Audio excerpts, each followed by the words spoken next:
Makanya itu kita harus belajar. Apa yang saya cuma kasih tahu, saya sebelum ke sini itu istri saya tanya begini, kamu pulang kapan?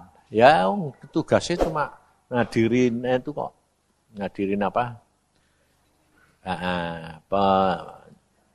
Pemasangan itu. Dulunya saya juga malas, nggak mau saya, sebab sudah tidak punya kepinginan gitu loh. Gitu-gitu apa. Yang penting kan jalan dengan Tuhan ajalah beres. Nah, itu pun tidak boleh. Lucu toh? Nah, akhirnya saya bilang, ngapain sih ke sana? Istri saya malah ngomong gini, kamu pernah berbicara. Bicara apa? Nanti kalau mulai pembangunan kamu datang. Loh ya? Terus saya bilang, apa aku ngomong si Tuhan? Ya wes. Nah, jadi saya pergi. Nah, lalu istri saya berkata, pulang kapan? Ya nyeplos dewek, Selasa.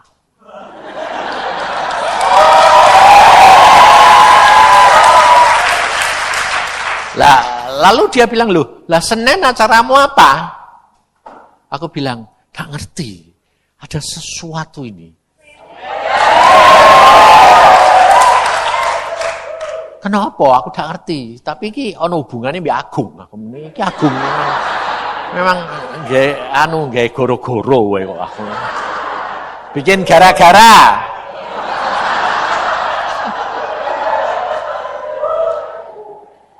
Nah, terus saya bilang, ya wes. Terus terserah nanti Senin bagaimana. Dari ternyata ditelepon Ripka. Pak, ini tolong Pak Agung bilang Senin ini yang ngajar hamba Tuhan ini dari luar negeri ini datangnya sore. Jadi pagi ini tidak ada yang ngajar. Loh, tidak ada ngajar, diisi tuh kesaksian. Ya toh, diisi cerita dewe kesaksian. Tapi pada waktu saya ngomong, ya diisi, Tuhan yang ngomong. Bukankah kamu kemarin ngomong ada sesuatu? Apa meneh aku? Terus Ripka bilang, piye Pak Isan ndak doain, dia dakwani, dia bilang, Pak ini isi dakwani nih. Pak, ini karena kosong, Pak Agung bilang tolong didoakan buat anak-anak ini apa?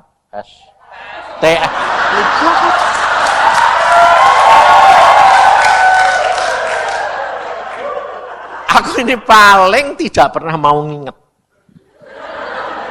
Soalnya apa? Kalau inget nanti bahaya, jadi beban. Jadi pada waktu itu terus, ya. Tapi sedang saya bilang, ya, mau tak doake. Tuhan itu terus ngomong, lah itu sing aku punya acara. Jadi aku tak pikir ini anak-anak ini kenapa sih kok Tuhan kok sayang aku sampai diperintah-perintah kok yang ini.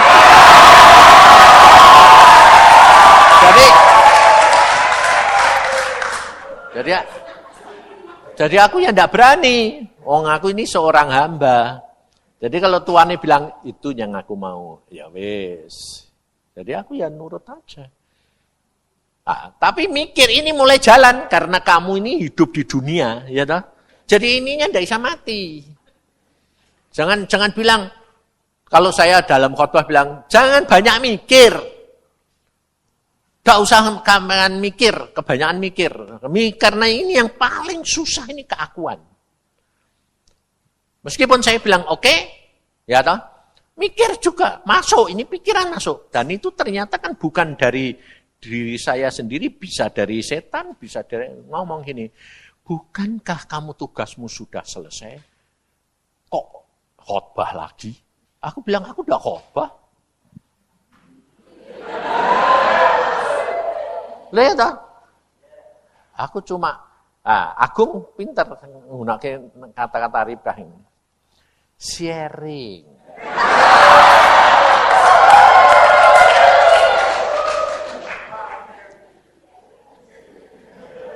Soalnya nanti orang lain meri. Iri. Karena yang minta buahnya, yang ngomong dong Pak, aku bilang, ngomong-ngomong itu kalau aku tidak disuruh Tuhan, tidak bakal, tidak. Aku Iin anakku dewek, saya ini juga mulai ngerancang. Aku bilang, ngerancang, ya ngerancang, tapi Tuhan tidak nyuruh, tidak bakal aku. Ya aku ya tahu, cuma kayak mau menghimbau Tuhan.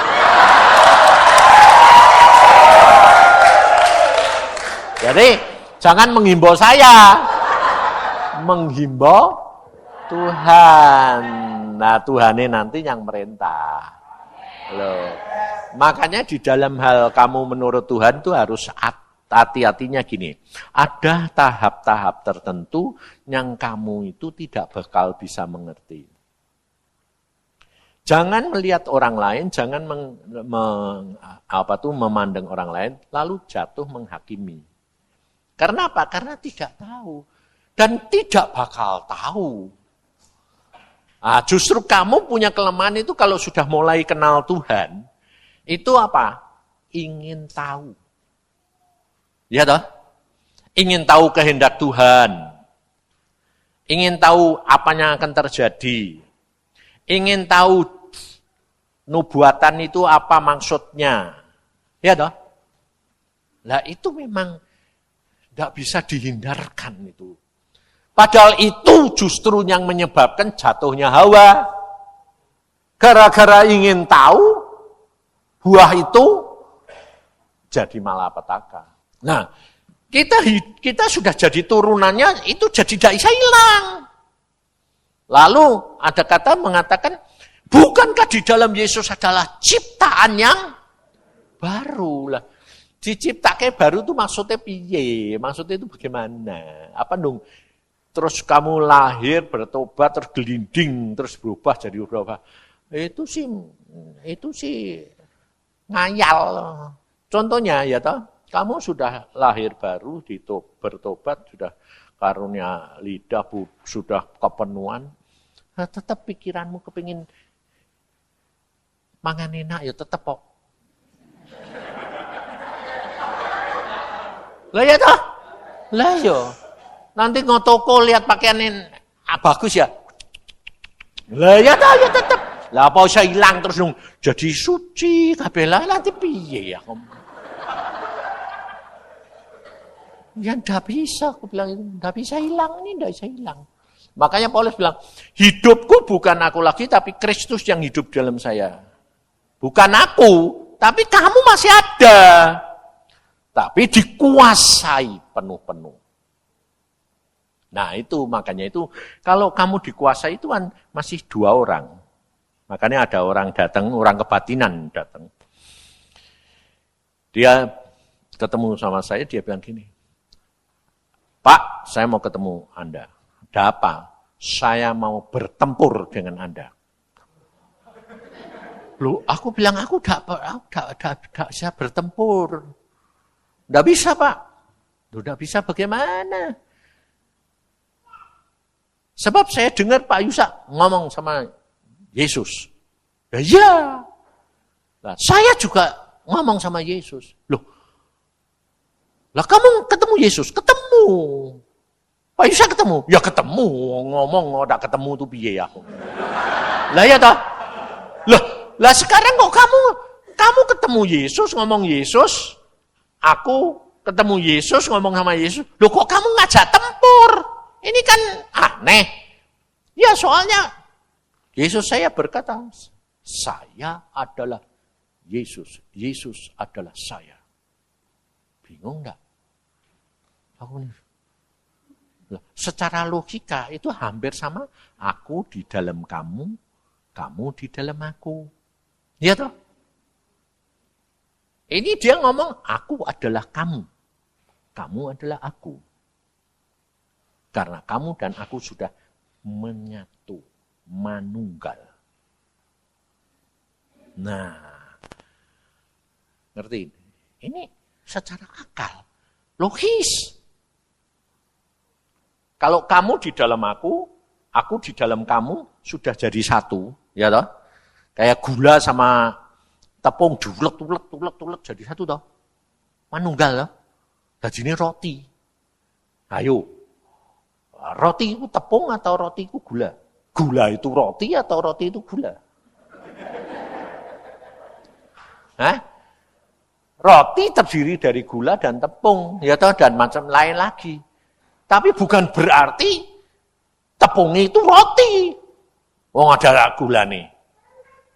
Nah, ini yang kerap kali makanya bilang orang itu Yesus palsu itu bilang gini, aku adalah kamu, kamu adalah aku. Nah, padahal Alkitab berkata aku di dalam kamu, kamu di dalam aku.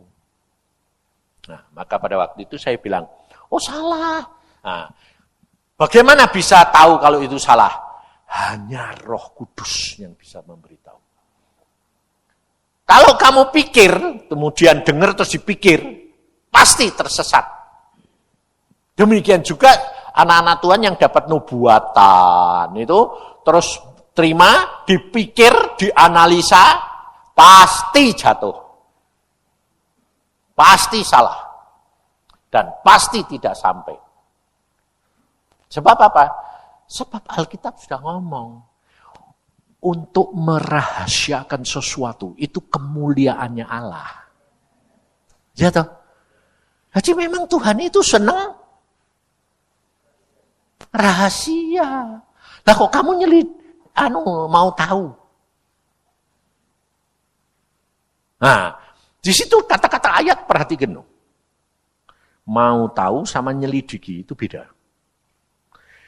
Kemuliaan Allah itu merahasiakan, tapi kemuliaan raja-raja adalah menyelidiki.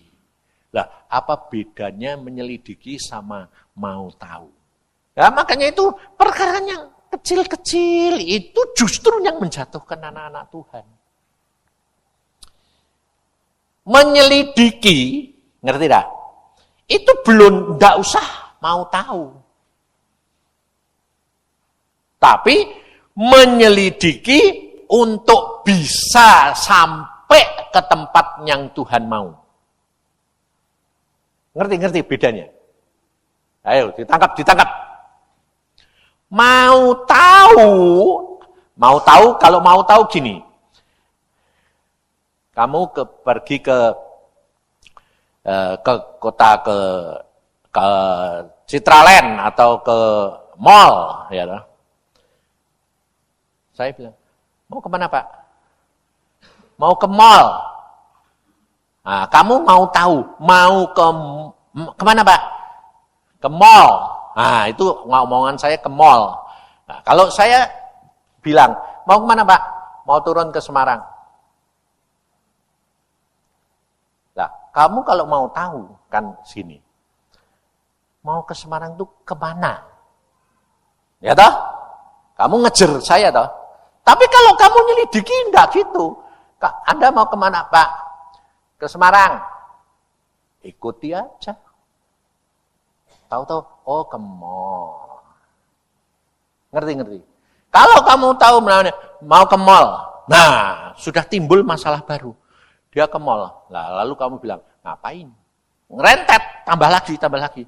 Tapi kalau kamu menyelidiki, itu kamu enggak usah tanya, mau kemana Pak? Enggak usah. Mau ke Semarang, oke? Kamu ngikuti aja, liatin, ikuti aja. Dia mau ke sana, sini aku ikut, sini ikut. Tahu-tahu sampainya, oh ke mall. Ngerti bedanya itu? Kalau kepengen tahu, itu kamu kepengen tahu hasil akhir. Tapi kalau kamu menyelidiki, itu kamu jalan dari langkah ke langkah bersama dengan Tuhan, nanti sampai ke tujuan yang dikehendaki Tuhan. Nah, mengapa banyak anak-anak Tuhan itu tidak sampai ke tempat tujuan? Karena apa? Ya itu, karena mau kepengen ke sana, ya toh? Lebih-lebih kalau dapat nubuatan sudah dikasihi. Contohnya, jodoh. Yang paling gampang kan itu toh. Ya lah, jodohmu siapa? Nah, dari siapa kepingin tahu nih apa? Yang mana? Ayo. Nah, demikian kamu tahu yang mana? Itu mulai timbul masalah yang ruwet. Ruwetnya apa? Mulai ini berkembang. Rupanya, modelnya, terus macam-macam, ya tak? Nanti cocok enggak? Ternyata didekati, sombongi. Ya tak? Enggak cocok. Masalahnya jadi ruwet dan enggak sampai. Kenapa? Karena demikian kamu tahu tujuannya itu timbul masalah. Jalannya ke situ itu bagaimana? Itu 1000 jalan. Dan ternyata ini berkembang terus. Atau kedua, setan ingin menggagalkan rencananya Tuhan. Jadi, kalau kamu tahu tempatnya itu, malah diadu-adu, enggak karu-karuan. Ngerti enggak? Makanya kamu perhatiin, Tuhan Yesus harus naik ke kayu salib. Setan tahu enggak rencananya Bapa bahwa itu untuk menebus isi dunia? Tahu enggak? Ayo. Tahu enggak? Hah? Siapa yang bilang tahu? Kalau setan tahu, setan enggak bakal nyalib ke Yesus. Nah, sebab dia mau gagalin. Setan enggak tahu. Kalau tahu, Yesus tidak disalibkan. Karena dia tahu kalau dia disalibkan, dia mengalahkan setan. Mengalahkan setan dan menjadi penebus. Loh, siapa yang mau tahu? Kalau kamu tahu kalau orang itu bakal mengalahkan kamu, terus kamu bawa dukung. Ya, supaya aku kalah. Tidak ada. Ya ditentang, dihambat, diapa-apakan supaya dia gagal. Ngerti tidak? Lah, ini yang kerap kali kita itu tidak menyadari. Mau tahu. Itu yang membuat kamu itu tidak sampai-sampai. Tugas saudara dan saya itu jalan dengan Tuhan, yaitu nyelidiki, tapi tidak usah tahu. Makanya saya belakangan ini setelah suruh diem sama Tuhan, tahun 2001 Tuhan mengatakan, kamu tugasmu sudah selesai, hanya diem di rumah, baca Alkitab, berdoa, dan bersama dengan aku. Nah, pikiran saya mulai jalan. Loh, berarti aku ini pensiun. Tuhan bilang, siapa bilang? Tidak ada. Hidup dengan saya itu pensiun. Pensiun tuh nanti di surga wong-wong pensiun. Ini tidak ada kerjaan. Ngapain? Pengangguran. Kamu tidak pensiun. Kamu melakukan apa yang aku kehendaki. Tapi bukan melakukan pekerjaanku. Ngerti tidak? Jadi, ada hamba Tuhan itu melakukan kehendak dan melakukan pekerjaan. Nah, itu beda lagi. Kalau pekerjaan Tuhan itu secara umum dan kamu punya tugas, contohnya, kamu disuruh sekolah di sini, itu tugas perintah Tuhan untuk melakukan pekerjaan. Ya toh? Lalu di sekolahan ini diberikan peraturan-peraturan, diberikan ini, kamu harus genepi. Nah, itu melakukan pekerjaan yang Tuhan sudah berikan. Nah, tetapi kadang-kadang di tengah-tengah itu kamu menghadapi hal yang simpang jalan. Contohnya, Jumat selesai, Sabtu libur. Ya toh? Tapi kelihatannya pada waktu itu ada tugas khusus. Libur, nurut.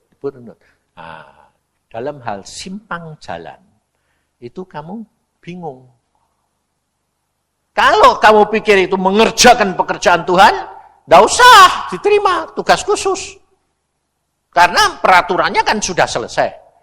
Tapi kalau kamu mau melakukan, itu memang kehendak Tuhan, ya aku lebih lakukan.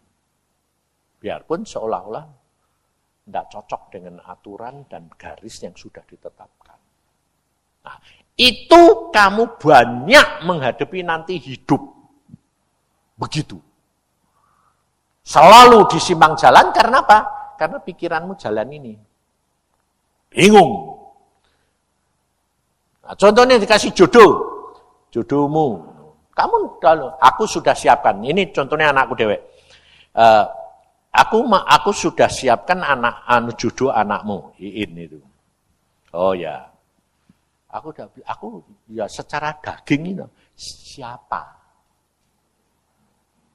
Yang mana? Nah, ya toh? Lah itu karena kepengen tahu. Tuhan bilang, kowe tak kasih tahu ya tak ngerti kok. Wong kowe tak di Belanda. Ya bener. Lah itu, aku dikasih tahu sing ini, ya ora bakal ngerti. Ayo ngapain kok kowe kepengen tahu? Yo. Bodoh aku ini. Gak usah tahu toh. Aku siapkan terus tugasku apa? Lah, itu saja. Tugasku apa Tuhan? Doakan. Beritahukan anakmu, aku sudah menyediakan seorang jodoh buat dia. Siap. Wah, saya kasih tahu gitu, Iin mulai matanya melotot. Yang mana ya? Terus dianalisasi jisi-jisi satu. Nah, yang seneng sama dia wong 5. Ini piye. Aku 5 gelem apa salah satu mau. Baik semua lumayan. Aku bilang, ngapain kamu lihat-lihat kayak gitu? Belum tentu yang 5 yang seneng mbak kowe. Loh, kan jalan Tuhan itu kan selalu mestinya mulus. Ayo, kamu kerap kali dengar toh? Kalau itu kehendak Tuhan, mestinya mulus. Ngawur aku. Itu Tuhannya kamu yang netepin. Karena orang Kristen kerap kali bilang apa? Bukankah Tuhan itu kasih? Nggak bakal bikin susah loh. Kerap kali memang kamu sengaja dibikin susah. Jangan kamu bilang yang bikin susah bukan Tuhan. Loh, Tuhan ini seneng. Kenapa? Lah kalau kamu nggak dibikin susah ya nggak nurut. Lah ya tak? Contohnya kamu butuh duit 1 juta.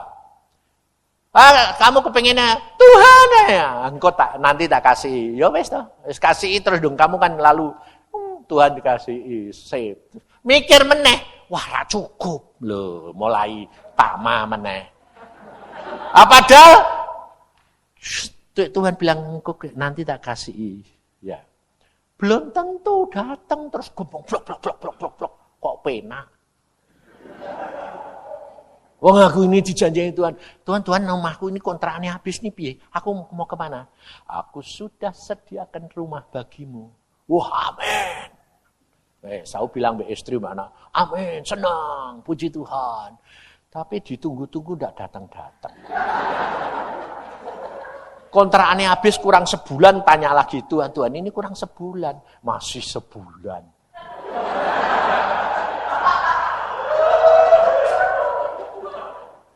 Setelah itu kurang 3 hari, saya bilang, Tuhan kurang 3 hari. Masih 3 hari. Loh, 3 hari itu kalau duit dikasih, kan pikirannya disediakan. Terus aku tanya, sediakan itu beli, kontrak diberi orang. Oh, aku mau beri kamu. Beli? Iya, beli. Nah, nangkepnya beli. Wah, duit, dia tahu mesti toh. Kurang 3 hari duitnya gak muncul-muncul. Nah, nyelidiki itu caranya harus bagaimana? Gak usah. Piye caranya? Gak usah pusing. Nek jalan mbek Tuhan tuh glinding wae.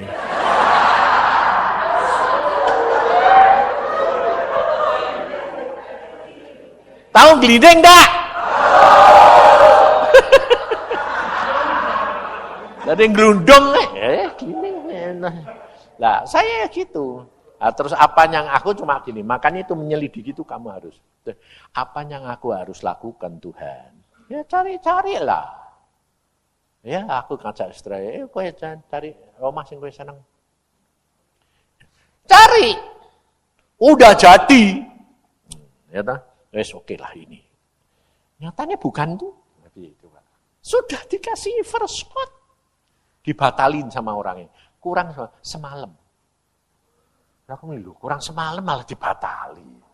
Duitku dibasi balik. Aduh, iki piye to? Aku gak ngerti maksudnya Tuhan tuh gak ngerti. Nah, Tuhan malah ngomong ini, ya udah saya ngerti toh.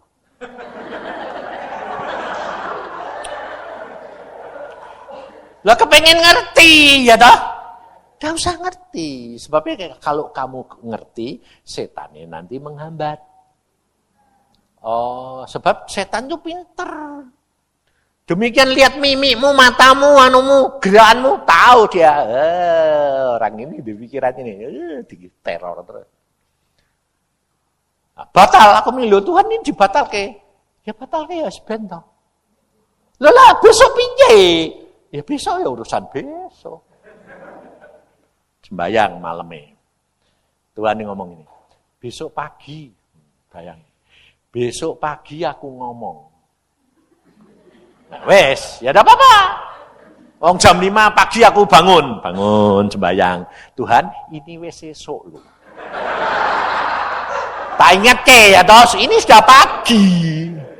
Tuhan ini bilang, lah aku kan tidak meh ngomong kondome kowe jam piro.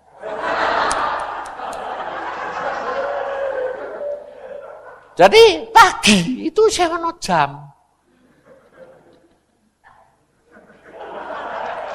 Nah, terus kemudian aku bilang, ya sudah, ya toh. Istri saya bilang, yang tak tahu. Kemana? Tak tahu. Tuhan bilang, nanti di gereja. Sembayang itu bilang, ini sudah pagi Tuhan. Iya. Ya, bagaimana jadinya? Ya, nanti di gereja aku mau ngomong. Ya wis, gereja, ya dah, jam 8.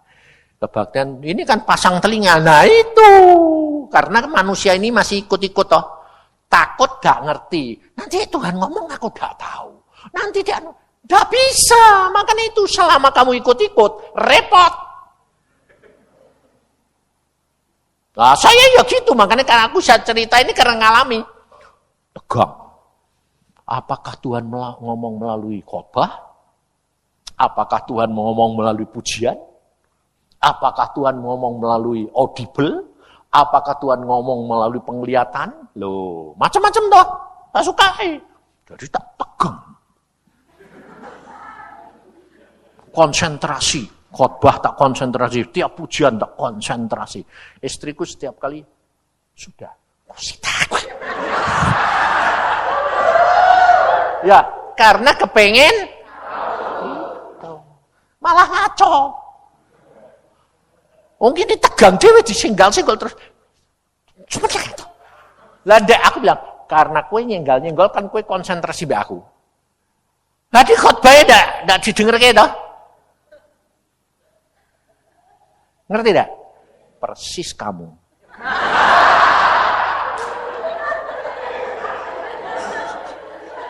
Wes punya karep, pengen tahu itu yang lain lewat. Nah, sama. Demikian juga kamu coba. Tolong Tuhan, aku kepengin ketemu Pak Yusa, didoake loh.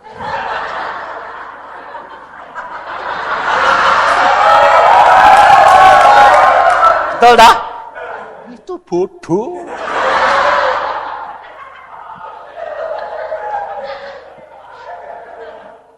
Sehingga nanti kue tertuju be aku terus Tuhan yang ngomong be kue dewek, kamu sendiri enggak tahu. Itu bodoh. Makanya itu sudah jangan kepengen. Mau aku sekarang ini tanyai, Piye Pak? Banyak hal ku tak mengerti. Tak ngerti, aku bilang. Loh, kan Bapak deket Tuhan. Iya, betul. Bapak kan kenal Tuhan. Iya, betul. Lah kok tak ngerti? Kalau Tuhan ini tak ngomong, ya tak ngerti. Ngomong pun kerep kali maksudnya tak ngerti.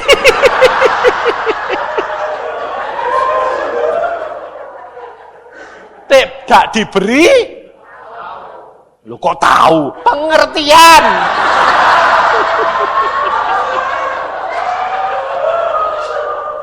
Diberitahu pun gak tahu. Kalau tidak diberi roh pengertian, nah itu bingung tak aku sampean. Nah, dah gereja sampai akhir, habis gereja nih. Nyanyi terakhir. GKI kan nyanyiin amin. Ya toh? Kamu paling suka amin. Nanti waktunya sudah tiba. Amin. Tiba apa? Mati kowe ya. Amin. Lapah aku. Jadi gak boleh. Ya amin, tapi apa? Oman amin. Ah, memang pendeta ya senengnya sedikit-sedikit bilang amin aku melu. Nah, pokoknya amin itu enggak bener kok, mah. Ya toh lah. Itu ini campur sedikit-sedikit bahasa Jawa iso ya. Soto. Bang, enggak bisa aku bukan hilang enggak bisa piye Mas.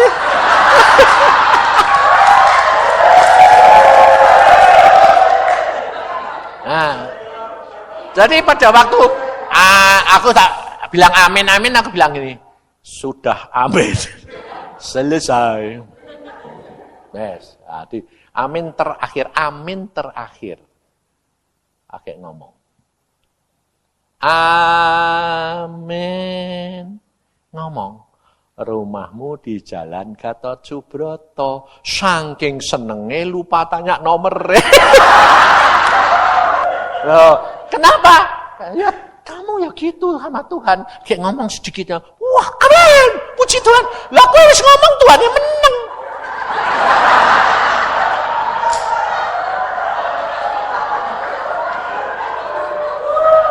Makanya Alkitab berkata di kitab Yakobus belajar mendengarkan sampai selesai.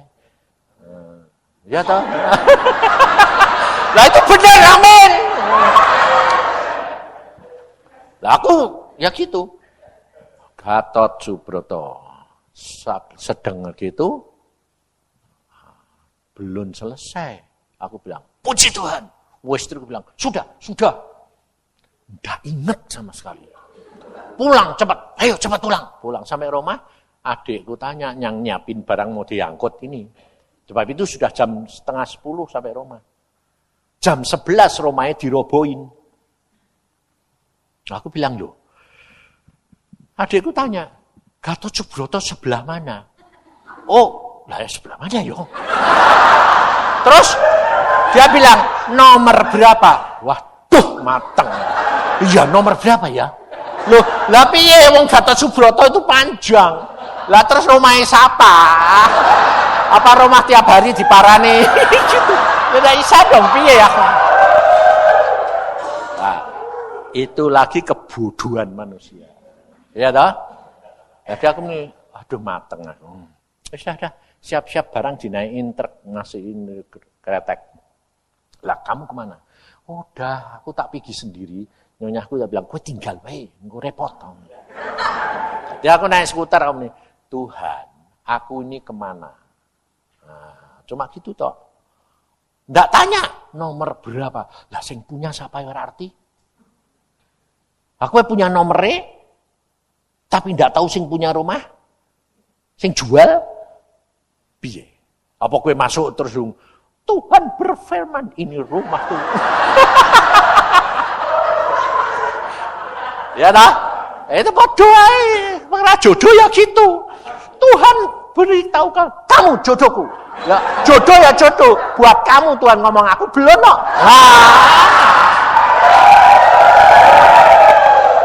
Kok enak. Nah, itu kenyataan. Sehingga akhirnya kan kamu kecewa. Nah, aku ya gitu, aku jalan. Tuhan, aku tidak tahu ini waktu ini kurang 1,5 jam. Ini mau apa? Tidak tahu. Tuhan bilang jalan aja. Ya wis. Nah, pikir jalan aja. Nah, mau skuter. Asal ada perempatan, ada tikungan. Terus apa belok? Terus. Terus apa belok? Belok. Kanan apa kiri? Kiri. Lah Gatot Subroto itu di selatan. Nah aku lah kok ke utara? Tapi mulai mikir toh, kok utara lho iki kok Gatot Subroto sana kok ini ke utara ini piye toh? Tapi aku ya mulai wis jangan reko-reko tanya-tanya. Jalanin aja. Jalan buntu. Cimbuluit. Lho iki jalan buntu, wis ben tabrak. Walah.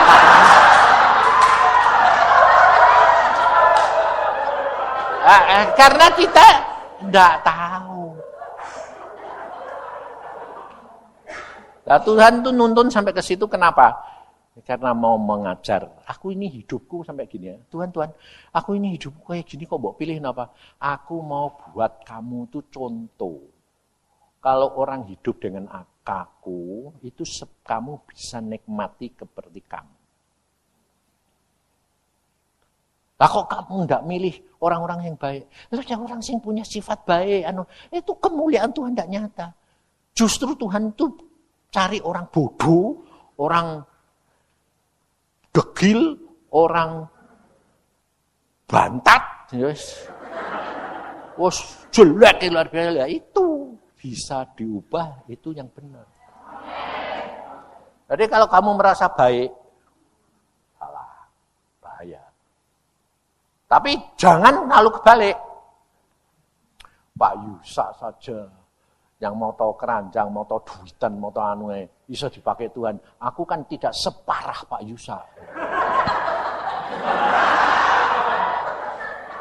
Ya malah kebalikan lagi. Lalu merasa dirinya aku ya pasti salah. Itu kesombongan. Nah, maka dari itu ada waktu aku bilang, terus Tuhan, terus. Terus saya tak pikir, tak pikiran, tak tabrak ben. Nah, siapa tahu engko temboknya jebol lah.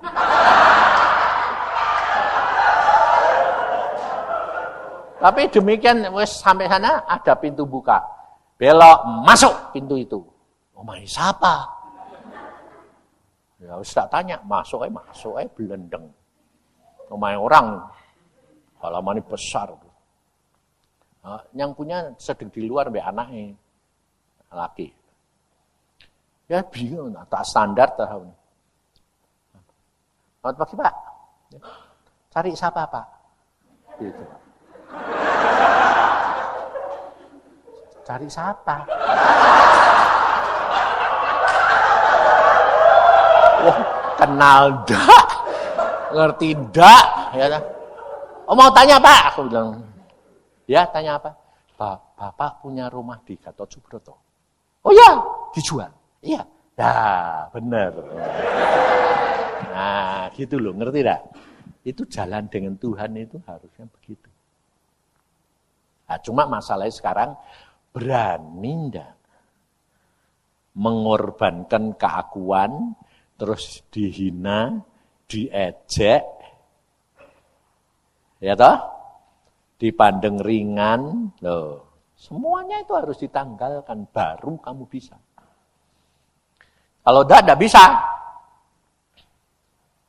Jadi pada waktu saya ditanya ini, mau tanya apa ini? Nah, terus saya tanya, minta berapa Pak? Oh 10 juta, wah enggak punya duit Pak. Loh Bapak ini mau beli kok, enggak punya duit. Lah justru itu. Bukan orang Kristen lagi. Pas aja Pak, 7 juta, tidak kurang, tidak lebih. Ya enggak bisa Pak. Loh kok enggak bisa bagaimana? Nah, duitku cuma 5 juta. Ya, aku bilang, Tuhan, tidak salahku loh. Nah, duit baru punya 5 juta lebih. Mau minta 7 juta, mana mungkin? Ya wes. Aku sedang, ya sudah, ada komentar A, ada komentar B. Nah, ini loh.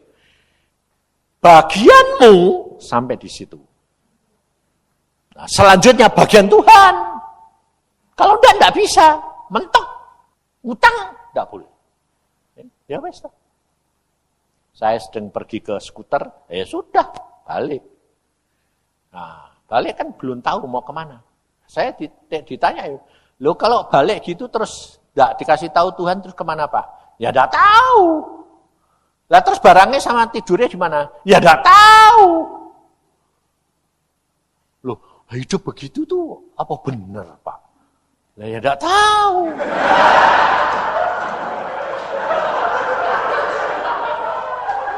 Aku ngalaminya begitu. Dan itu ternyata sing bener. Lah ya. Lah itu kan menyebabkan orang jadi masa bodoh. Masa bodoh salah. Penyerahan benar. Nah, masa bodoh sama penyerahan itu bedanya tipis, tidak bisa. Yang tahu Tuhan sama kamu. Nah, jadi pada waktu itu sudah saya mau pulang, istrinya dari kamar, tidak kenal, tidak orang Kristen, lari-lari bawa kunci. Kunci Gatot Subroto, aneh kan? Sampai dimarahi suaminya. Nah, dia bilang, ini kuncinya Pak, Galang Gatot Subroto. Tulungi orang itu. Suaminya langsung melotot.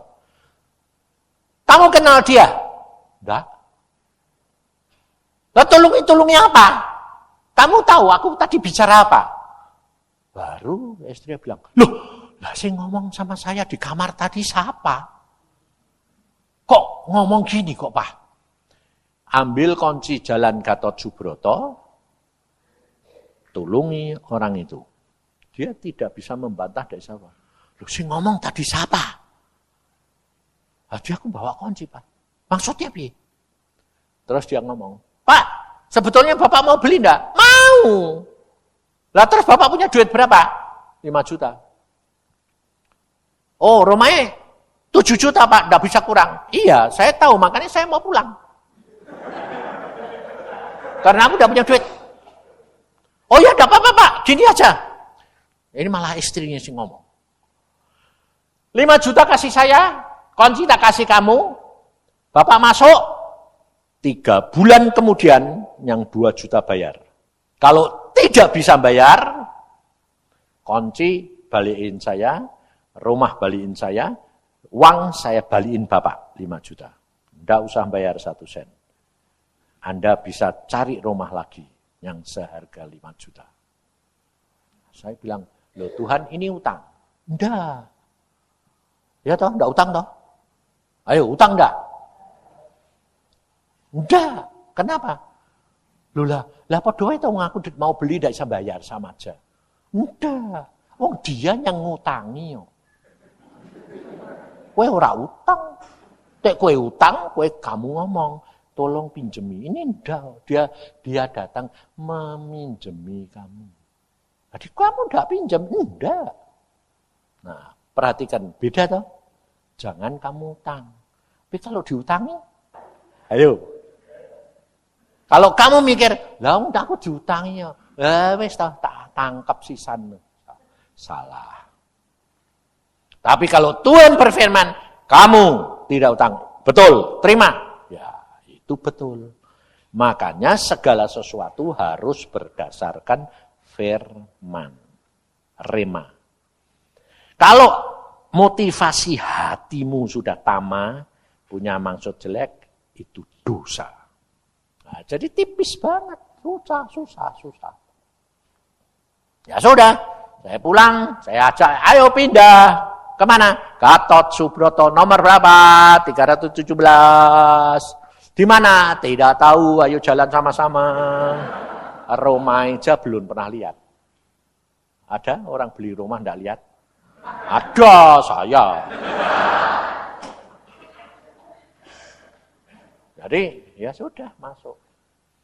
Setelah 3 bulan, saking sudah mikir saya damai, tidak pernah punya pikiran, ini sudah sebulan Tuhan, 2 bulan Tuhan, 3 bulan. Tidak. Saya yakin Tuhan sudah bilang, sudah terima, nanti aku yang bayar. Ya wis toh, ben toh. Hari terakhir, istri saya yang ingat. Perempuan Tuhan biasanya gitu. Hidupnya dengan perasaan. Nangis. Tuhan, kita pindah mana lagi? Wah, kaget aku. Pindah. Oh iya, habis hari ini. Waduh, mulai mikir aku. Tuhan ini hari ini bayar. Notiau. Aku 1 sen gak punya. Ini pindah mana lagi? Aku diem aja. Tuhan, aku lupa. Aku bilang, maaf Tuhan, ampun, lupa. Nah, akhirnya Tuhan bilang, beritahukan istrimu tuh, gak usah nangis. Ya aku bilang, wes, gak usah nangis. Lo gak usah nangis itu lalu Lah kowe nangis siapa? Oh nanti duit. Ngapain nangis? Ya ngetok hati Tuhan. Lah Tuhan ini bilang, gak usah nangis. Ya wes, gak usah nangis. Ya wes, terus piye? Ya wes, ngucap syukur. Tuhan ini ngomong lagi baruan.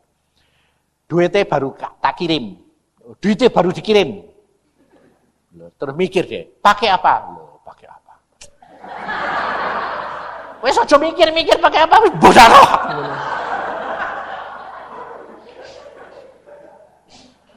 Nanti orang ini nagih terus jawab piye? Ya udah tahu. Jawabnya bagaimana? Ya udah tahu. Ya nanti urusan nanti. Pokoknya Tuhan itu kemarin kan si aku sih ngomong itu. Tuhan tidak pernah tergesa-gesa, tapi Tuhan tidak pernah terlambat. Tapi kemarin si John Evans ini bilang, tidak begitu Tuhan, sekarang. Wah ya, aku bilang, kalau kue dapat terima begitu, lakuin. Tapi bukan berarti berjalan buat orang lain. Tidak. Tetapi yang ini itu berjalan semua anak Tuhan. Tuhan tidak pernah terlambat, tetapi dia tidak pernah tergesa-gesa. Karena dia itu maha kuasa, tahu persis. Sehingga pada waktu itu, Tuhan tahu orangnya bakal datang ke tempat saya tuh nagih jam 9. Nah, Tuhan tahu, nah, aku tidak tahu. Jadi, kalau belum jam 9, ya belum ada duit, ya toh. Jam 8 ada bel. Tet. Itu ada bel tuh, bukain. Tuhan ini ngomong, itu ayam bertelur emas. Ini orang deg-degan, kue gurau. Nah, siapa yang mikir coba?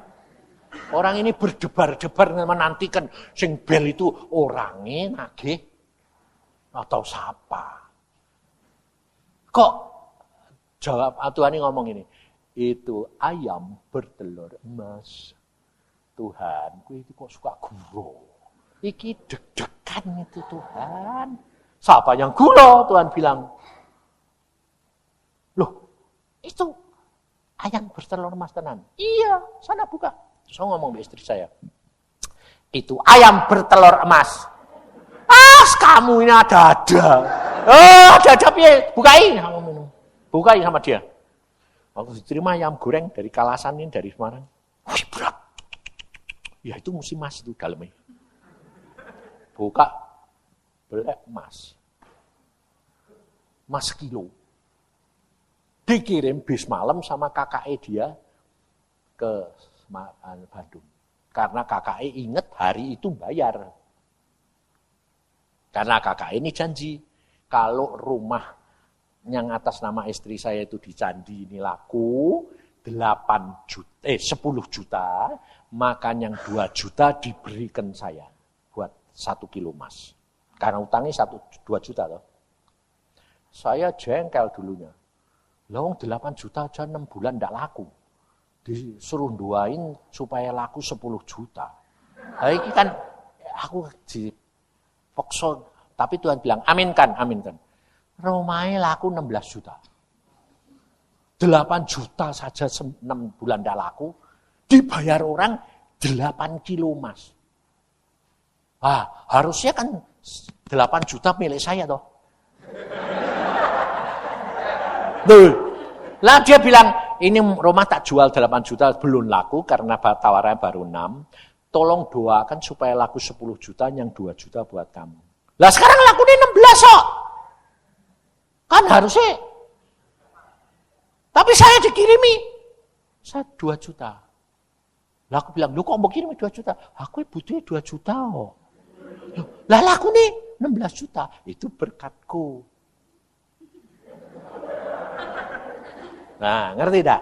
Lalu saya tanya, lu Tuhan aku kok cuma segini? Ngucap syukur.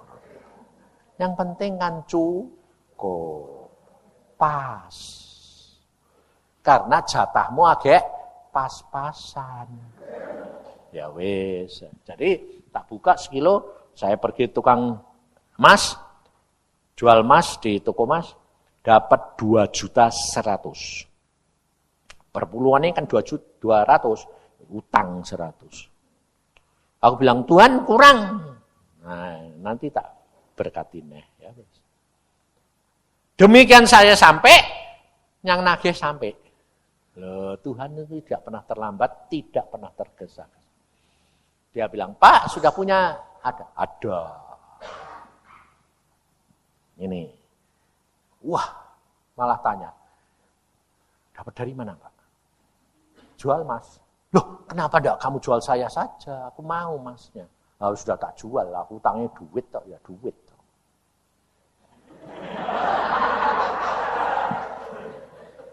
Ngerti enggak? Itu cara. Nah, maka dari itu, ini yang saya ingin kasih tahu Anda, hidup kekristenan itu harus ada tahapnya ini loh. Yang pertama, ya, itu adalah kamu bertobat diterima Tuhan sebagai seorang anak. Karena Tuhan tadi bilang, ini tahap-tahap ini beritahukan dan supaya menjadi patokan buat anak-anak Tuhan ini. Dan ini dia harus diperhatikan. Jadi pertama kali bertobat, kamu terima Yesus, dibaptis, terus terima baptisan juga, itu kamu statusnya sebagai anak. Nah, itu ada waktunya, ada levelnya, jadi level itu apa sih? Tingkatannya, ada batas waktunya, ada syarat-syaratnya yang harus kamu penuhi sebagai seorang anak Tuhan. Nah, sebagai anak Tuhan itu contohnya baca Alkitab, berdoa, karena masih kecil jadi segala sesuatu tanyanya sama Tuhan. Nah, tapi di dalam masa sebagai anak ini, kerap kali Tuhan itu memberikan pembantu, suster. Nah, suster ini hamba-hamba Tuhan. Ngerti tidak? Anak-anak Tuhan yang sudah lebih dewasa. Nah, jadi anak-anak itu masih bergantung semua kepada orang dewasa, suster ini. Nah, ini ada dua, anak ini tumbuh dengan suster atau anak ini tumbuh dengan ibunya, bapaknya. Kalau orang biasa, anak ini tumbuh diambilkan suster, kalau bapak ibunya terlalu sibuk, anak ini tumbuh dengan suster. Nanti watak perangainya seperti suster. Nah, demikian juga di dalam kerohanian, kalau di dalam hidup daging yang menetapkan itu bapak ibunya diambilkan suster atau bapak ibu ini terlalu sibuk sehingga anak ini hidup dengan suster. Tapi kalau di dalam kerohanian Tuhan itu bekerja dan sibuk, tapi Tuhan tidak pernah kepengen anaknya kayak suster. Tuhan mau anak-anaknya seperti Yesus bapaknya. Ya toh? Makanya kamu perhatiin, kalau kamu baca Alkitab, saya terus terang tidak berani mengatakan seperti Rasul Paulus. Karena Rasul Paulus itu hamba Tuhan, itu suster itu. Ya toh? Yang mendidik. Tapi Rasul Paulus berani ngomong gini. Ikutilah teladanku. Contohlah. Wow. Aku bilang Tuhan, Rasul Paulus berani gitu. Kamu harus lihat Rasul Paulus itu hambaku yang setia, luar biasa. Tapi kenapa dia begitu? Karena di dalam dia diri pun banyak kesombongan. Makanya aku beri dia duri dalam dirinya. Supaya kalau mulai kesombongannya muncul, durinya yang gigit sadar. Waduh sombong. Jadi kita harus belajar. Oh Rasul Paulus itu luar biasa. Saya sendiri terus terang jujur. Saya tidak bisa kayak Rasul Paulus. Makanya jangan lihat orang lain. Jangan, kamu lihat tokoh-tokoh lain itu baik. Tapi untuk belajar. Tapi bukan untuk patokan. Nah ini karena saudara ini banyak. Jangan lihat saya. Saya tidak ada apa-apanya. Saya ini cuma hamba, suster yang mengarahkan kamu sama Tuhan. Jadi jangan ikut saya. Kalau kamu belajar dari saya, boleh, tapi tidak boleh. Patokannya saya. Kalau kamu patokannya saya, atau hamba Tuhan yang lain, kamu mentok, tidak bisa sama. Tidak bisa melampaui. Karena murid tidak bisa melampaui gurunya, paling-paling sama. Tapi kalau kamu sama Tuhan Yesus sendiri, bisa. Oh, siapa tahu kamu nanti di surga kamu lebih tinggi. Tidak ada jaminan. Makanya hamba-hamba Tuhan itu, waktu ada orang mati, ini orang dapat penglihatan. Kalau hamba Tuhan kok disambut sama Petrus, Rasul Petrus, Yohanes. Tapi kalau orang biasa, jemaat biasa, kenapa tidak disambut? Selamat datang ke surga. Tapi kalau hamba Tuhan kok sampai dirangkul-rangkul gitu. Tanya dia. Petrus, kamu ini di surga, kok masih diskriminasi? Kalau hamba Tuhan kok rangkul-rangkul. Kalau jemaat biasa enggak. Petrus jawabannya apa? Karena kamu enggak ngerti. Hamba Tuhan masuk surga itu jarang.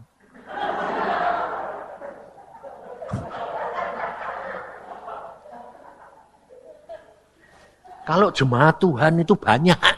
Loh, jadi hamba Tuhan itu jarang. Iya.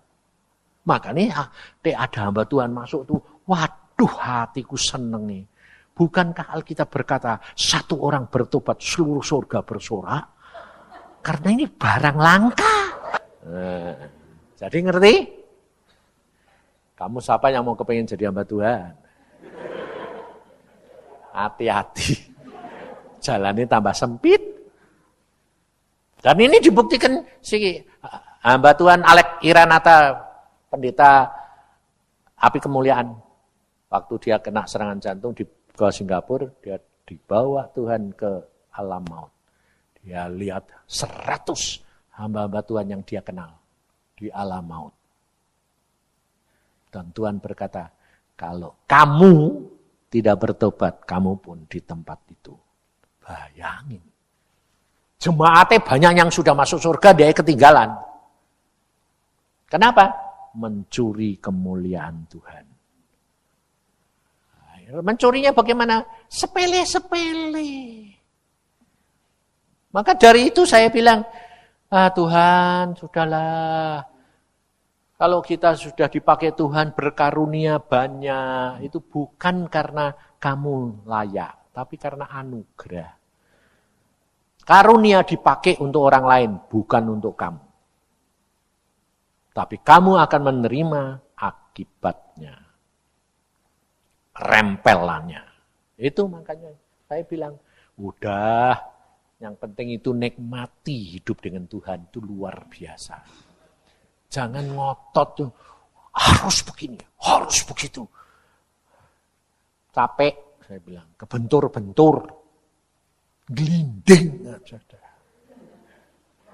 paling enak. Tapi jangan masa bodoh. Sikap hati itu cinta Tuhan. Nah, itu anak. Nanti kalau kamu sudah jadi anak, dalam waktu tertentu dan pengertian baca Alkitab dan doamu tertentu, kamu baru dinaikkan menjadi pelayan. Diajar untuk mulai melayani, mulai ngerti bapake maune apa, tuane mau apa. Nah, kalau selama kamu jadi pelayan, itu kamu pikiranmu, kehendakmu masih bebas. Sebab pelayan itu mau masuk atau mau keluar masih punya hak. Dan bisa nagih juga, bayarannya berapa. Tidak mau ya tidak jadi. Boleh. Karena pelayan.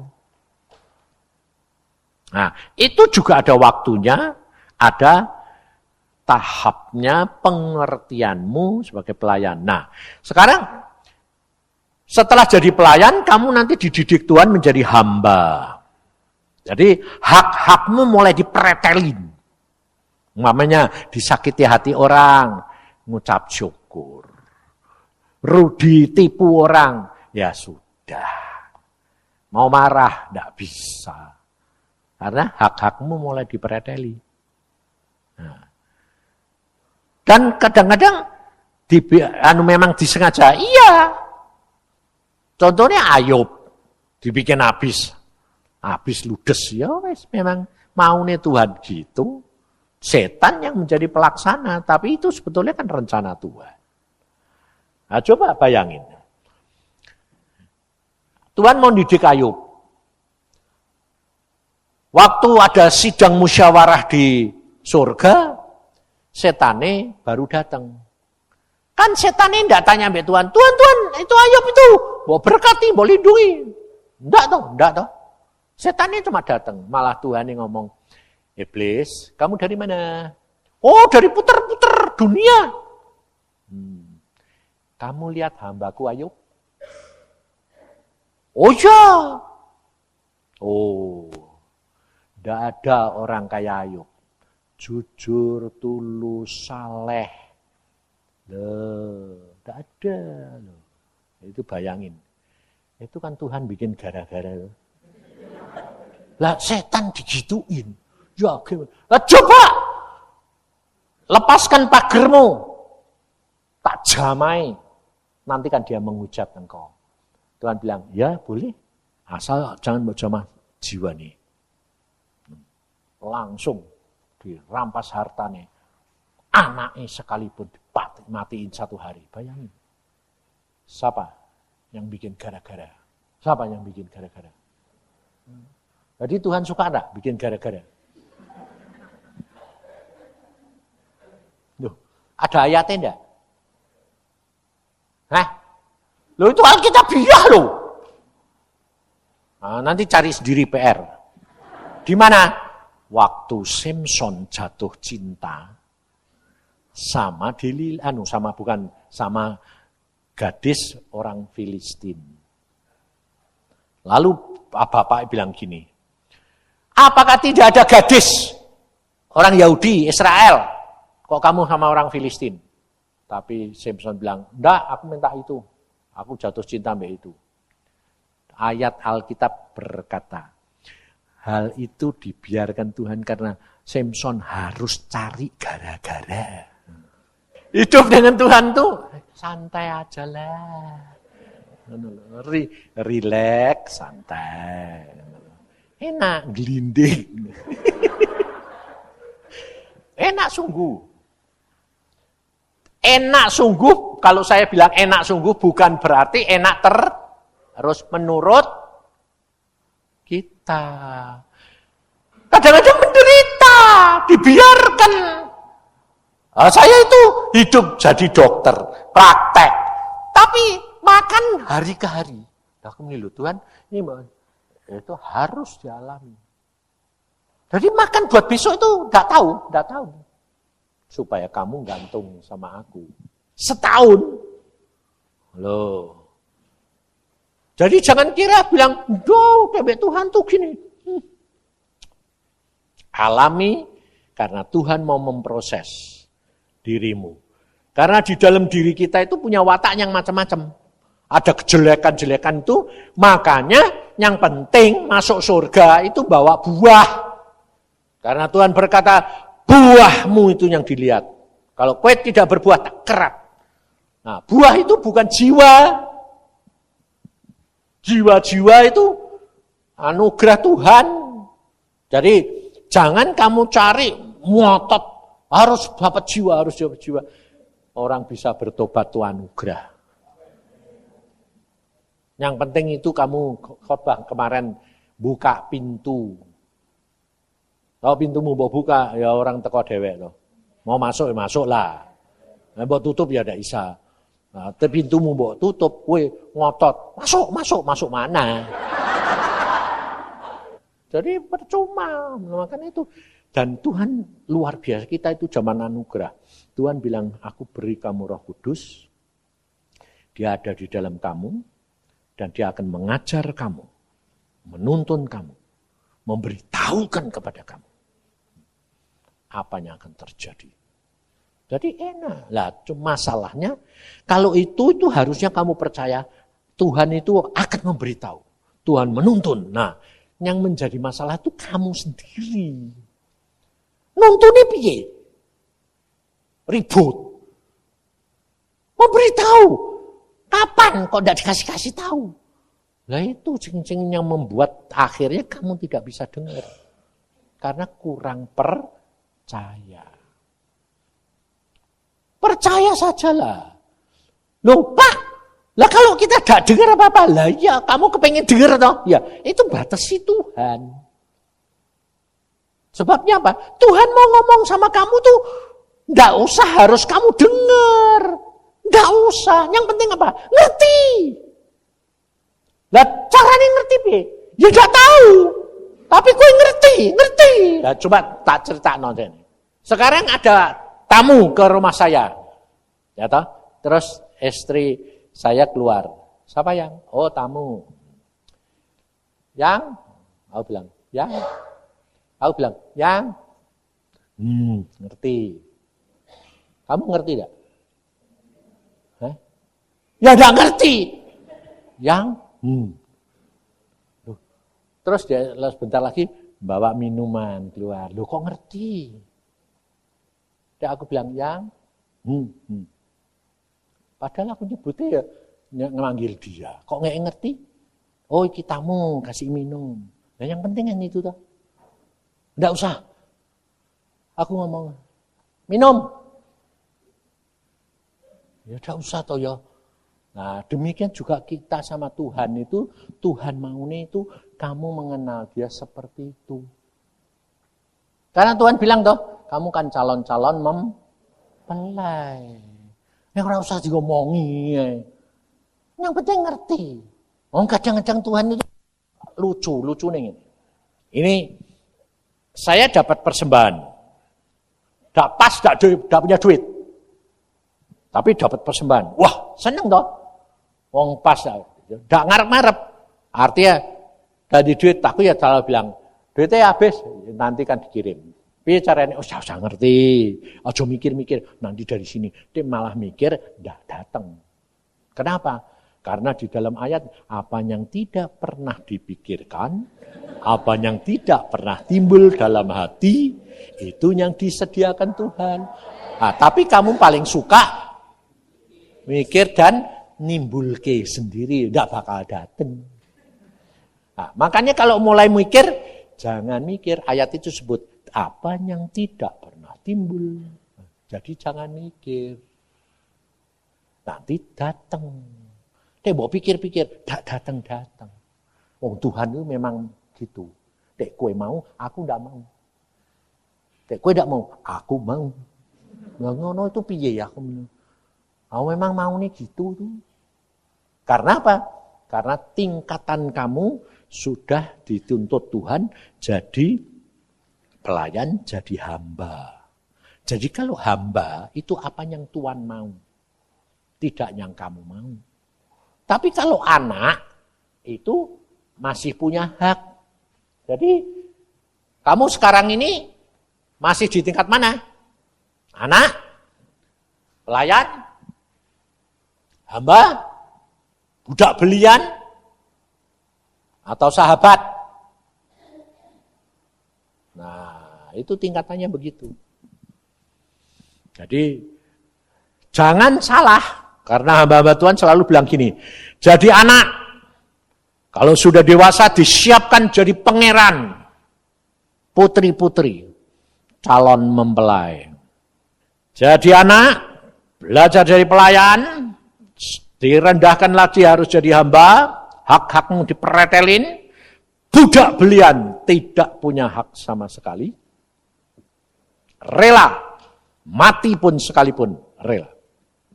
Baru diangkat jadi sahabat. Nah, kalau nanti sudah kamu tingkat sampai sahabat, hati-hati. Karena itu yang gampang sekali jatuh. Dan jatuhnya kecil sedikit. Akibatnya fatal. Contohnya Musa, hanya salahnya apa? Musa itu punya kesalahan dua, dia tidak boleh masuk Kanaan. Yang satu disuruh ngomong sama batu, dia pukul. Karena dia ngalami yang dulu suruh mukul. Jadi otomatis, makanya itu belajar. Pengalaman boleh buat dipelajari, tapi jangan jadi patokan. Tidak boleh. Jadi kalau kamu melayani, oh yang dulu melayani gini, setannya keluar. Kali ini kasusnya sama, setannya mbak usir sama. Salah. Tanya Tuhan, hidup bersama dengan Tuhan, itu yang membuat kamu berhasil.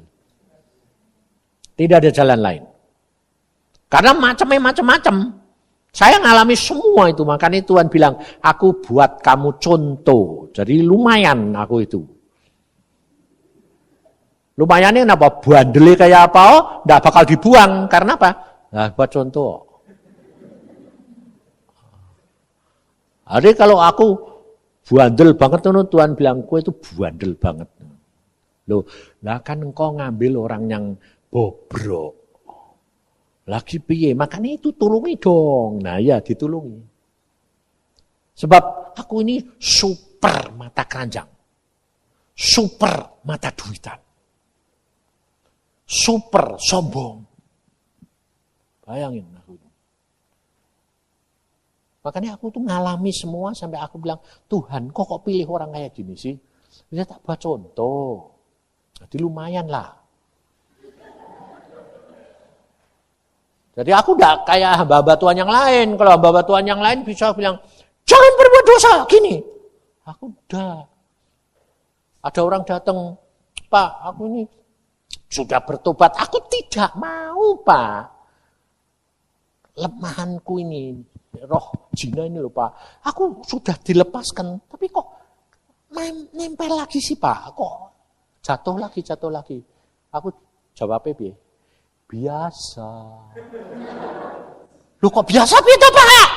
Iya, memang begitu. Loh, ya mesti ini hilang 100%. Kalau kamu ndak punya kelemahan mata keranjang, bisa. Wong memang kelemahannya kecil, dicabut, hilang.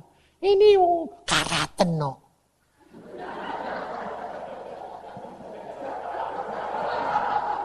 Lah nek wis kadung karaten itu. Kan ndak iso toh sekaligus hilang ya toh. Kalau hilang ya dilebur, mati. Pakai bangkit lagi aku. Nah Tuhan ndak mau gitu. Karena Tuhan tahu setiap orang itu punya kelemahan 3 ini ndak bisa. Ada yang banyak, ada yang sedikit. Harta, tahta, wanita. Nah, itu buat laki lah, wanita ini enggak. Kok enak. Zaman saiki wanita mata keranjangnya dobel-dobel loh. Ya toh? Zaman sekarang loh wanita ini dobel-dobel.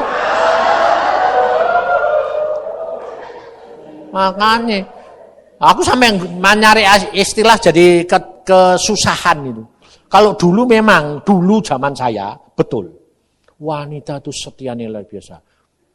Dia apa-apake, kita itu wanita.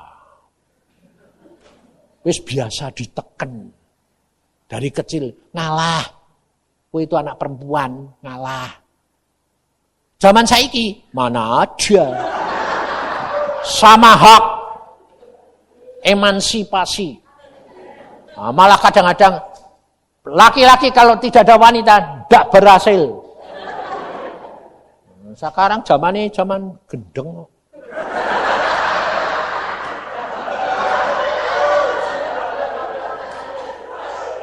Kan Alkitab sih ngomong, bukan saya. Nanti di akhir zaman, loh, wanita yang punya hak itu, yang ngejar-ngejar laki.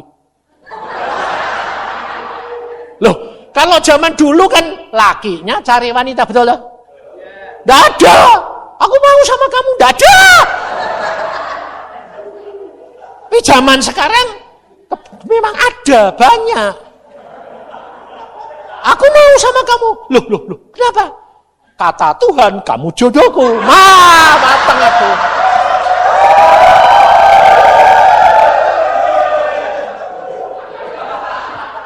Ora sabar.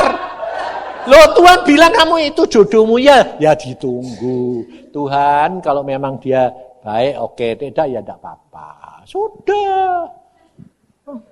Kok dong kamu tidak sabar? Pokoknya kamu jodohku. Ayo. Loh, saya malah kabur aku.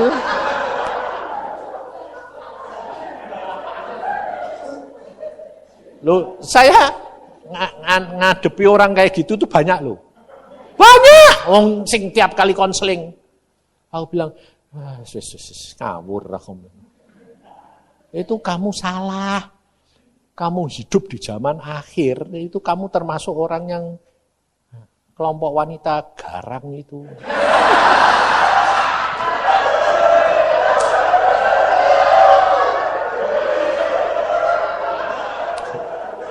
Gak boleh, aku bilang salah, gak boleh.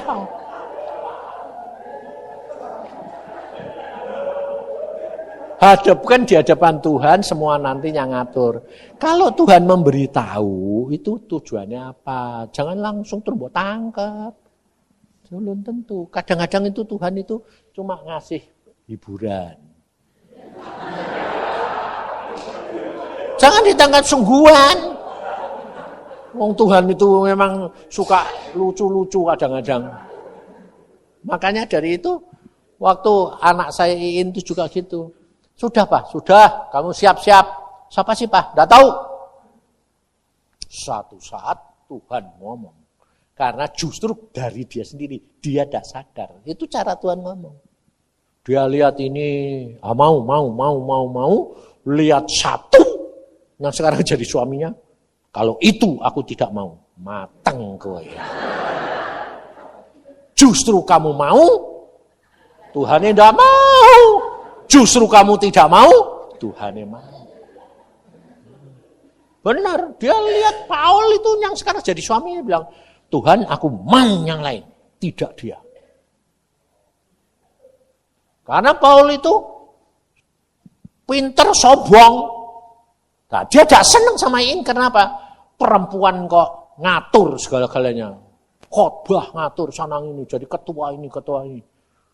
Dia jadi pendoa, suami ini. Jadi diatur toh. Tak senang dia, itu bukan tipe saya. Model kayak begitu, perempuan kok kayak gitu. Tapi justru Tuhan bilang itu. Malah tidak mau, Tuhannya mau. Nah, itu makanya itu. Baca Alkitab, belajari, kamu akan tahu. Saya juga begitu. Saya dulu jadi dokter, aku bilang, Tuhan seluruh Indonesia aku mau. Kecuali Irian. Karena sarang nyamuk, sarang malaria, saya menghadap dirjen. Saya minta dokter mengabdi kepada bangsa dan negara. Siap. Saya minta Anda ke Biak, sebab di sana tidak ada dokter Sudah 4 tahun tidak ada yang mau dikirim ke sana. Dan Anda menguasai 5 kabupaten. Nyebrang lautan dan hutan.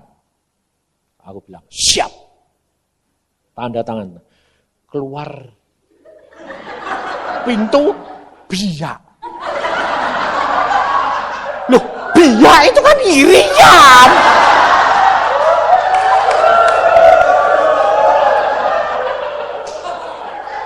Langsung masuk lagi, sonder ngetok lagi.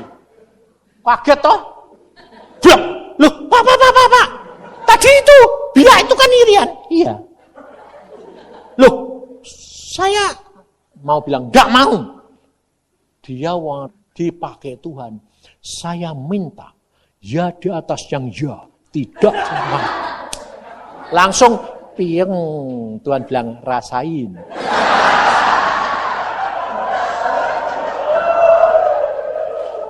Berangkat.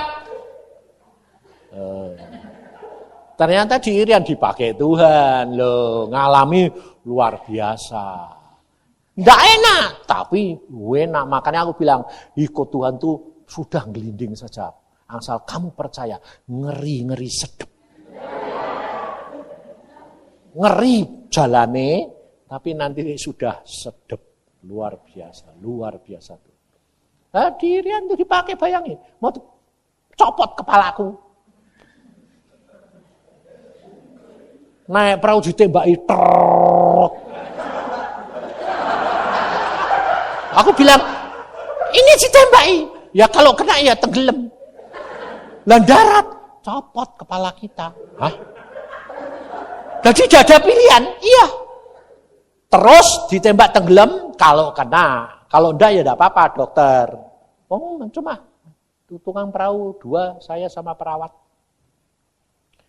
Nah, kalau kena ya mati. Tapi kita darat. Lah ini tidak ada pilihan, tidak ada. Sembayang aja supaya pelornya tidak kena. Tengah malam lagi. Enggak ketok toh, cuma ketoknya sinar plus. Bluk. Lah ini sudah pasti di sebelah. Nah, ini masih bolong toh aku bilang. Aku bilang, Tuhan ini piye? Aku bilang itu. Darat. Aku bilang, darat. Hilang kepala kita, dokter. Darat, aku bilang. Loh, tapi ini kepala saya, dokter. Loh, kepalaku lo hilang kok. Aku.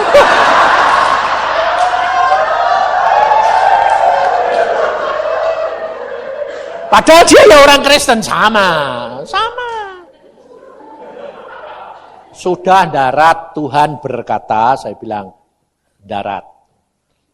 Nanti kita dipotong. Udah dipotong pandak itu enggak urusan, pokoknya darat. Jangan mikir nanti dipotong terus nanti Tuhan mau nempelin lagi, itu enggak ada. Jangan mikir. Udah darat. Akhirnya darat. Waduh, parang begini. Potong. Wah, aku ini kan suaranya keras. Wah, aku langsung bilang, potong. Gampang loh. Ini milik Tuhan ini, jangan enak-enak.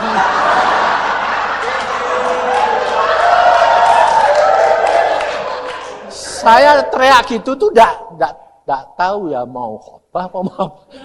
Ada orang teriak dari belakang. Awas! Jangan ganggu. Itu dokter, hamba Tuhan. Nabi yang diutus Tuhan. Wah, diam semua. Datang lari satu. Selamat datang dokter. Kalau dokter aman.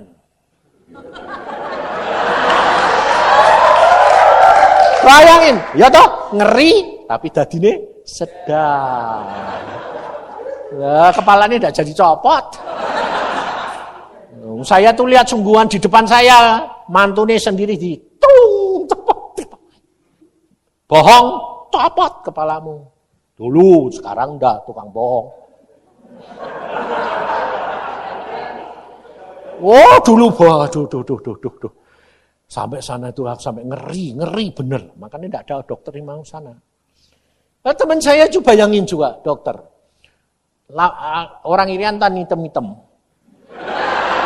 Ada Irianto sini. Nah, itu Irianto. Ya toh? Jadi kalau pertama kali lihat tuh perempuannya kan hitam semua, kerinting semua, tidak kelihatan orang yang manis cantik, tidak ada.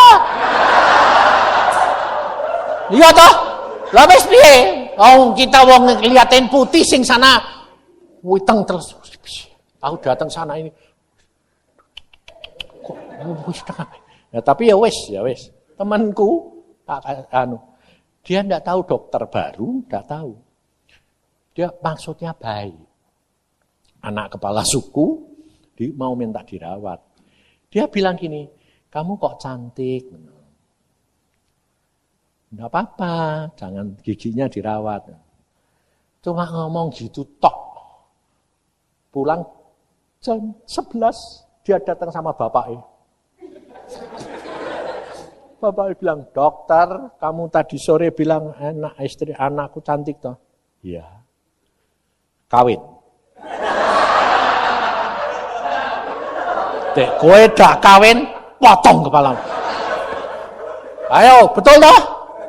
Ada itu dia di Fak atau Merauke itu, lupa. Bilang, "Loh, aku bilang itu cantik, memang anakmu paling cantik di antara gadis-gadis di sini." Lah itu tandanya dokter seneng. "Loh, bukan begitu. Maksudnya, dokter mau enggak? Parah itu keluarin." Akhirnya, ya sudah. Hari itu dikasih syarat, "Mas kawin. Karena kamu dokter, kasih Johnson, kasih babi." Ketemu sama saya, aku ini, "Wer namanya Wer, kawin tak kawin? Kawin." "Makanya mulutmu hati-hati." Alkitab berkata mati hidup tergantung mulut.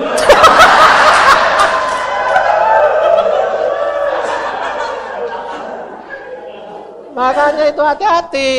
Lah, saya selamat juga karena mulut. Kan dokter orang yang lari itu ternyata jadi karena dia pada waktu itu di penjara 25 tahun, tapi dia bisa melarikan diri. Dan pada waktu dia penjara, saya suka khotbah tiap minggu di gereja dan di penjara.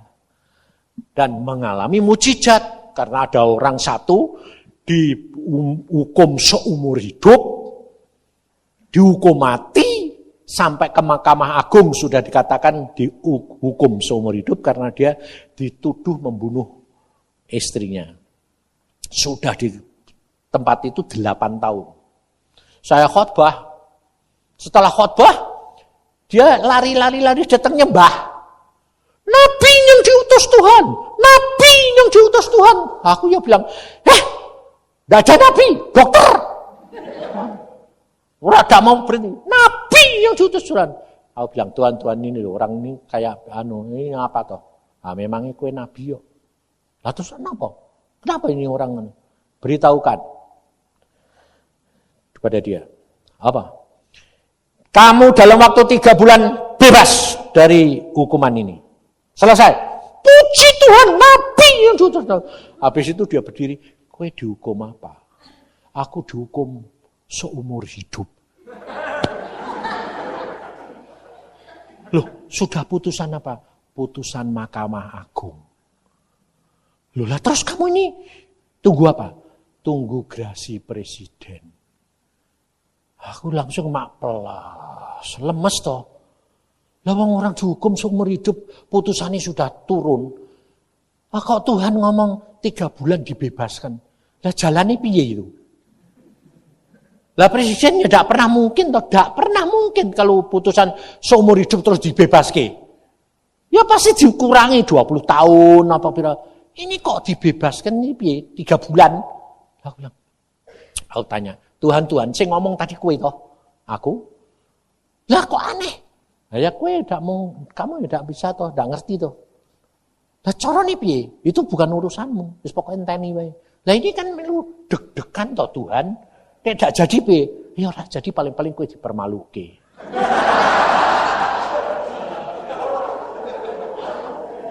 Padahal Alkitab bilang, kalau kamu dihina, kamu diejek, karena namaku, upahmu besar. Aduh, tapi ada ayat yang lain Tuhan. Kalau orang berharap kepadamu, tidak nanti kamu permalukan. Ayo wes. Nurut aja. Ya wes. 3 bulan kemudian orang itu jam 3 sore tahu-tahu datang ke rumah, nyembah lagi. Terima kasih Tuhan, kau utus nabimu ke sini. Kamu siapa? Loh, aku tuh yang 3 bulan bawa nubuati itu loh. Hari ini Tuhan luar biasa. Gerasi presiden turun, bebas. Aku nih selamat. Ngerti enggak? Makanya itu kalau Tuhan mau ya mau nih ya gitu. Lah aku ya enggak ngerti. Tuhan ngomong kadang-kadang ya mak cetus gitu. Enggak ngomong apa. Tahu-tahu mulutku ngomong dhewe aku lho kok ngomong dhewe ini pitoh. Nah, kayak mau kesini nih hari ini juga gitu. Ribka telepon Tuhan lah kan aku ini lho Tuhan aku mau ngelayani. Lah kan wis ngomong apa? Lah aku ngomong be istrimu Senin ndak tahu nanti ada acara. Ya wis toh. Lho piye. Lah aku ada ngerti sih Tuhan nek maumu ini. Yang penting kamu melakukan apa yang aku mau. Nah, ngerti ndak? Ndak usah ngerti.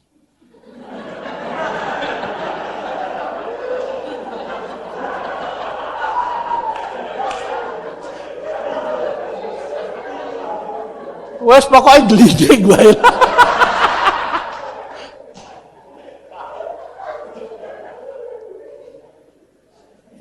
Itu jalan dengan Tuhan dan itu luar biasa. Ya, udah sekarang. Dapat ya.